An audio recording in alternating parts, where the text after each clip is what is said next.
We're discussing 8 things that we all wish that we could have done differently if we were starting Instagram over. If you're looking for growth strategies and tips like that, you might get a little bit of that, but we're going to go a little bit beyond and share a lot of our own experiences pretty much on what we've learned on Instagram and what we probably would have done differently if we had a second chance. I'm going to start off with you first, Elizabeth, in regards to this topic.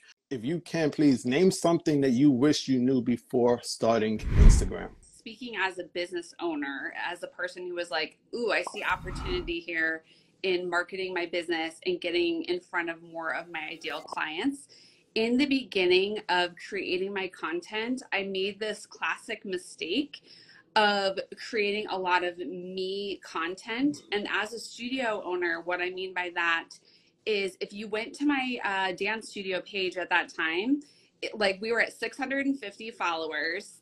And we were stuck there for like years and I just couldn't figure out why. So the biggest shift I had with that account was I realized that if you went to our feed, it kind of looked like a magazine advertisement of my business, which does not do well on Instagram. And I see so many business owners make this mistake where it's like, this is our classes and these are our offers and this is us and here's my resume and here's all the years I went to school and my certifications. And it's like, no one cares about you. Okay. They don't care about you. They just want to know what's in it for them. Right. And so the minute I stopped making like me content, meaning like my studio, look at us, we're so amazing. And I shifted it to you content. We started to really blow up. And in the wedding industry for us, what that looked like was instead of just showing like photos of past clients and been like, oh my gosh, congrats to Sarah and Meg on your wedding. We're so happy for you. We loved working with you. Click the link in our bio for our packages. It shifted from that to here's a first dance entrance that you can use for your wedding. Do you guys hear how different that is? So if I'm engaged, now I'm going to save that content because I'm planning my wedding and I want to look amazing on the dance floor. So that one shift of me content to you content of what's in it for you, that is like key to growing your following and attracting those ideal high value followers.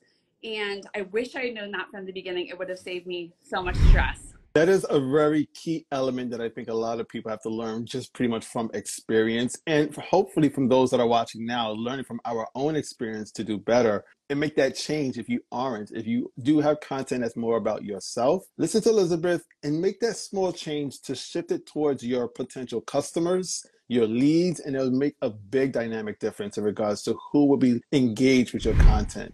For me, like the one thing I would say is like the number of followers does not matter at all. Because even if you're doing it for just for fun, for lifestyle content, for business content, what really matters is like the number of people you made impact, kind of like the value you add. And that is irrelevant to the number of followers in a way. And if you are creating good content, it will get shown to other people, regardless of number of followers. Because I've had so my main account is this one. I have a secondary account that is like just about website design stuff. That has now also grown to like close to 60K followers. They have like another one for like one of my applications. So like that one's like, barely any followers because we basically repurpose the same content over and over again, but we still get the eyeballs. So we still get people to watch that content, get the value, and then they turn into like, they go to the website, they check out the product, and if they like it, they're going to convert. One thing, I've done that before, when I started TikTok, I was like, just, when I was saying, when I got started, I was just chasing dopamine, just like, okay, followers. That was like the number like I was trying to chase at the time. But yeah, I do feel like the number of followers does not matter as long as you're being true to yourself and not trying to like you see those accounts like send you DM like, hey, here's my coaching program. I'm going to help you make 20K. And like their account has like millions of followers and stuff. Like that does not matter. The video editor I hired off of Instagram, their account had like 200 followers and they're amazing. You kind of piggyback off of a post that I shared earlier today, which is pretty much exactly that, community and following, that so many people put an emphasis on that following total. But when you really look at it as you're explaining, the impact that you can make to the smaller group within is much more valuable than the actual total number of people that hit that follow button.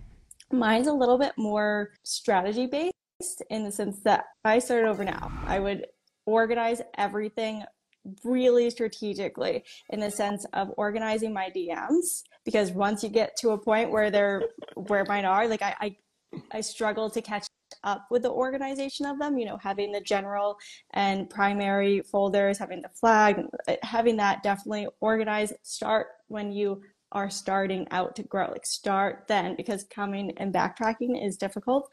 Organizing your saved posts into different folders that make sense for maybe your content pillars or things that you're going to be connecting with and talking with your audience with.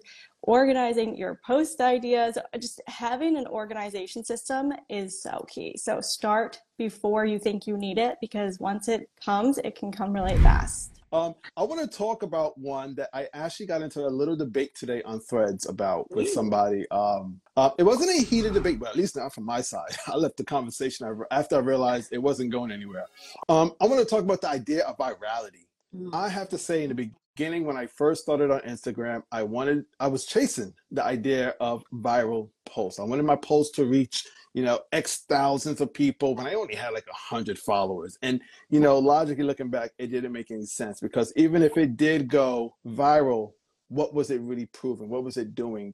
In my experience, every time that I've went viral, it's actually done more harm than good. I'm not saying there's not anything positive that comes out of going viral, but I noticed that when you go viral, first off, you do not control who sees that content. So the majority of the time, when my posts were going viral, if I had 1,000 followers and it hit 50,000 people, those people did not buy into my offers. They did not sign up into my mailing list because they weren't really interested in that. That wasn't the right audience. So I was kind of going back and forth in regards to Threads, kind of share my idea that the way I look at viral now is, and I've heard this from Think Media on YouTube, VFM, which stands for viral for me. I define my own idea of viral, because what's viral for, if I get 10,000 right now on a reel, that's great for me. I think that's amazing. If, let's just say, Kasheng, you have a much larger following than I do, you get 10,000, you might say, this was a bad one. So it's a different idea when you look at it from different accounts. It's simple. I look at it as, if I get at least one person to view it more than the total followers I have, I don't care. I'm looking at that as viral. If I have 10,000 followers and 10,001 see that post, I know it's not only my followers seeing it, but if that potential is increased, I'm looking at it as that's viral. And obviously anything over that does just better. I look at it as viral for me. And I've had to learn that the hard way, because I kept chasing. I wanted to go viral. I want to get my posts out there to see more people. And I realized ultimately it didn't really matter. I prefer to grow slow and build my community, as Kashank was stating.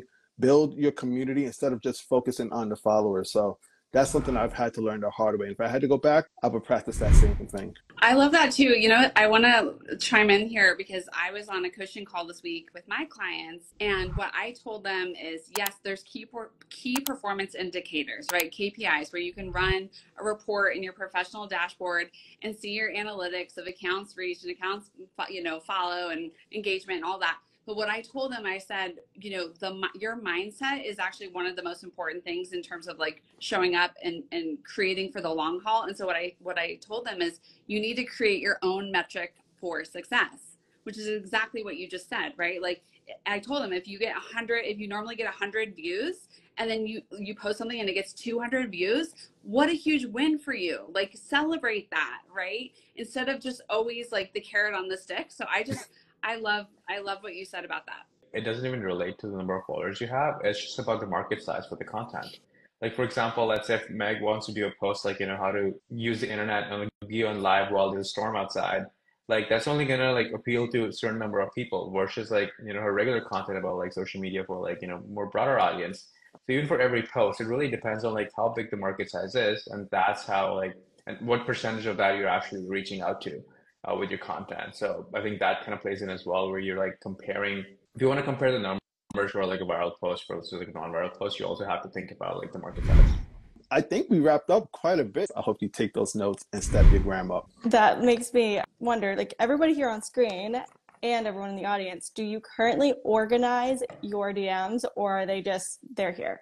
Whatever, when you get to them, you get to them. No, teach me your ways. Teach me your ways. Like, what? Wait, that's a thing you can do?